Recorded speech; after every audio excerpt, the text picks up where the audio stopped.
بچه ها سلام، روزتون بخیر، خسته نباشید. امروز قصد دارم یکی از رزومه هایی که برام اومده تا بررسیش بکنم باهاتون به اشتراک بذارم. شاید به درد شما هم بخوره. یکی از عزیزان که رشتهش مهندسی شیمی هستش برام رزومه رو فرستادن.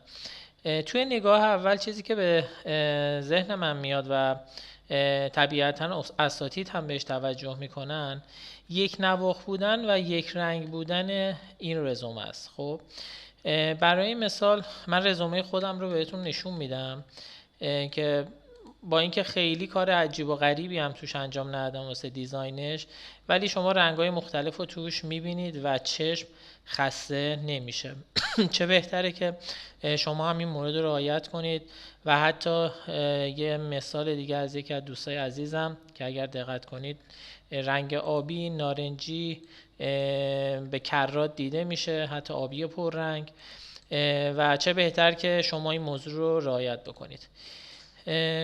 موضوع دیگه که به چشم اومد، ببینید نیازی نیست این WES، اگر اشتباه نکنم یه وبسایتیه که نمراتتون رو وارد میکنید، ریز نمراتتون رو، و تو اسکیل 4 به شما معدل میده. نیاز نیست بهش اشاره کنید.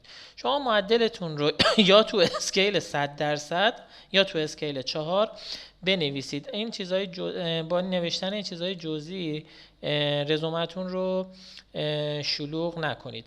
اگر برای پی اچ دی اپلای میکنید، مقطع دبیرستان یا حالا همون دیپلم نیازی نیست نوشته بشه. اگر برای ارشد اپلای میکنید، بنا به خواسته‌ای که دانشکده از شما داشته رو سایتش حتما نوشته. اگر چک بکنید سایت دانشکده‌ای که دارین اپلای میکنید این مقطع دبیرستان رو اشاره کرده. اگر خواسته میتونید توی رزومتون بذارید.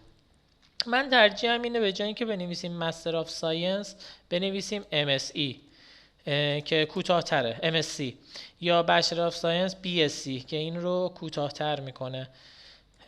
خود من به شخصه خیلی صفحه شلوغ پلوغ رو دوست ندارم. مورد بعدی در مورد ریسرچ اینترست هاست که ترجیح من به شخص هر وقت رزومه می نویسم یا قبلا هم می نوشتم یه مقدار سعی می کردم جزئی تر موارد رو اشاره کنم. مثلا اشاره به membrane separation processes. خب ما خیلی پروسه ممبرینی داریم. خب کدومش؟ زمانی که شما اینجوری می‌نویسی استاد میگه خب این همینجوری چیزی خواسته فقط نوشته باشه، ولی شما مثلا میتونین هالو فایبر ممبرین ها رو بیارین بذارین زیر مجموعه این، بعد یه 2 نقطه، بعد ممبرین کانتکتورز هم همینطور میتونید بیارید بذارید اینجا. بایولوژیکال پروسسز، بی نهایت پروژه بایولوژیکال داریم. کدوم؟ این خیلی مهمه که شما به استاد بفهمونید که خیلی چیزی که میخواین بابتش اپلای کنید و برین تو اون زمینه کار کنید خیلی تو د پوینت هستین در موردش. مخصوصا تو ریسرچ اکتیویتی های استاد نگاه بکنید و اگر توی علاقمندیاتون هست اونها رو اینجا بگنجونید، بنویسید. یا سیمولیشن اند مدلینگ. خب این سیمولیشن و مدلینگ تو چی؟ بی نهایت حوزه است که توش میشه سیمولیشن و مدلینگ انجام داد. خب سیمولیشن با استفاده از چی؟ هایسیس، اسپن، هایدرس و کلی نرم افزار دیگه مرتبط به حوزه کاری خودتون. فقط یه چیزی هم دوستان عرض کنم که من الان به همه مواردی که تو این رزومه میبینم نمیتونم اشاره کنم به خاطر اینکه نمیخوام ویدیو طولانی بشه که و از حوصله خارج بشه. بخش پراجکت رو من کلاً اصلا دوست ندارم توی رزومه دیده بشه و اصلا نیازی نیست. چرا؟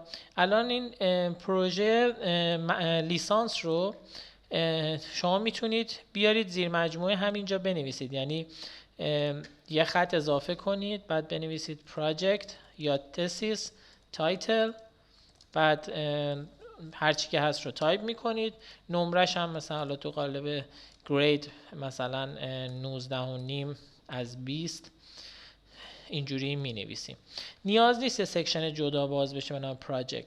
یا دیزاین اند مانیفکتچرینگ کمیکال ماشین ها که حالا تو قالب یه مسابقه به نام کمیکار برگزار میشه بین بچهای مهندسی شیمی، این میتونه بره تو قالب اکادمیک اچیومنت، نیازی نیست مجزا اینجا آورده بشه. و نکته دیگه این که ببینید اساتید دانشگاه ایران به ندرت توسط خارجی ها شناخته میشن، درصدشون خیلی پایینه، شاید اصلا زیر 5%. شما نیاز نیست اسم سوپروایزر ها رو اینجا بنویسید چون اصلا کسی نمیشناسه، کسی هم که بخونه اصلا اهمیتی بهش نمیده. این فقط اینجا داره شلوغ پلوغش میکنه. من اینجا رو پاک میکنم، ببینید چقدر خلوت بودنه میتونه کمک کنه. کلا سکشن پراجکت رو من به شخصه حذف میکنم اگه بخوام این رزومه رو اصلاح کنم. بعد این سکشن Works and Educational Experiences وقتی بهش نگاه کردم ترجیح میدم به 3 قسمت Work Experience, Teaching Experience و Academic Achievements تقسیمش کنم و اینا رو ببرم زیر مجموع اون قسمت ها که من اینجا این کار رو انجام دادم. میبینید Work Experience، بعد Academic Achievement، اینترنشیپی هم که اونجا نوشته بودم من زیر مجموعه Work Experience میارم و Teaching Experience. و دوباره نوشتن اسم سوپروایزر نیازی نیست چون واقعا اساتید ما رو نمیشناسن، مگر اینکه شما فرضاً دانشگاهی داری اپلای میکنی که این استاد عزیزمون از اونجا فارغ التحصیل شده و شما داری رزومت رو واسه استادی میفرستی که استاد ایشون هم بوده تو گذشته، اون موقع شاید اسم ایشون رو به یاد بیارن، مخصوصا اگر مقاله مشترک داشته باشن که خب قطعا به یاد میارن. خب برای اون مواقع خوبه، ولی در غیر این صورت به درد نمیخوره، فقط جا پر میکنه. مورد دیگه توی رزومه این رزومه این که ایشون 2 تا کنفرانس دارن ولی توی تایتلشون نوشتن Publication and Conferences. Publication نداری، نباید اسم Publication رو بذاری، همون کنفرانس کفایت میکنه، چون نمیخوایم ذهنیت منفی به کسی که داره رزومه رو میخونه بده. چون من خودم بارها شده همچین چیزی رو دیدم و خب دنبال پیپر گشتم، دنبال مقاله گشتم، دنبال کتاب گشتم، میرم کجا، بعد دیدم خب همش کنفرانسه. به این نمیشه گفت پابلیکیشنز، کنفرانس کفایت میکنه.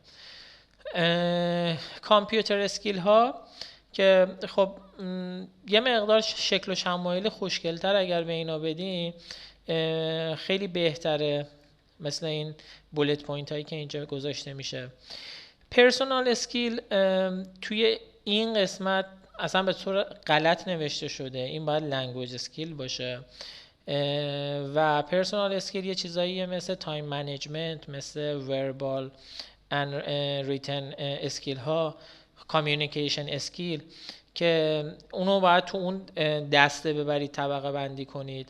که خب من اینجا باز رزومه این دوستم رو بهتون نشون میدم که این کارش رو من کلا خیلی دوست دارم. یه چنزلی درست کرده و پرسونال اسکیل ها از جمله توانایی تحلیلی، نمیدونم کریتیویتی، نوآور بودنش، کوآپریشنش، اینکه همکاری میتونه داشته باشه توی پروژه، راسخ بودنش، دقت بالاش، پرابلم سالوینگش و منیجمنت اسکیلا و به اینا چیزای دیگه. تایم منیجمنت هم مثلا میشه اضافه کرد. این رو تو این قالب نشون داده که خب من از این خیلی خوشم میاد. یا کارهای دیگه، لنگویج، نمره تافلش رو با همچین نموداری نشون داده. من این رو دوست دارم، شما میتونید همچین کاری بکنید. و کامپیوتر اسکیل هاش رو به صورت، یعنی خب این از لحاظ دیداری بصری خیلی بهتر داستان رو بیان میکنه که از ماکسیموم توانایی که میشه تو این پروگرام داشت، ایشون مثلا 90% و 80% رو داره. این مدلی نشونش داده. یا توی های سیز تو لول اینترمدییت هستش. و مورد دیگه این که سکشن رفرنس اینجا کم داره، هرچند که زمانی که برای اساتید دارید ایمیل میزنید، اونا رو رفرنس های شما، یعنی به اساتید رفرنس شما ایمیل نمیدن که در مورد شما بپرسن. اون اتفاق تو پروسه اصلی اپلای میفته توسط دانشگاه که یه لینکی فرستاده میشه برای استاد و اونا باید به سوالات پرسیده شده در مورد شما جواب بدن.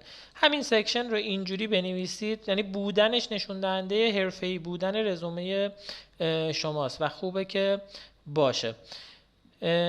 فکر میکنم برای این رزومه کافی باشه. احتمالا شما هم یه سری از همچین مواردی رو توی رزومتون دارید که میتونید بهش توجه کنید. من بازم میگم شکل و شمایل این رزومه رو من اصلا دوست ندارم، میتونه خیلی قشنگتر باشه، 2-3 تا رنگ بهش اضافه بشه که از نظر حالت بصری بیشتر به دل بشینه. اگر سوالی داشتید حتما توی کامنت ها بپرسید و اگر هم رزومه خود من رو فایل وردش رو میخواین که وقت از ساختارش بخواین استفاده کنید میتونید دایرکت بدین، ایمیلتون رو بذارین، من براتون ایمیل میکنم.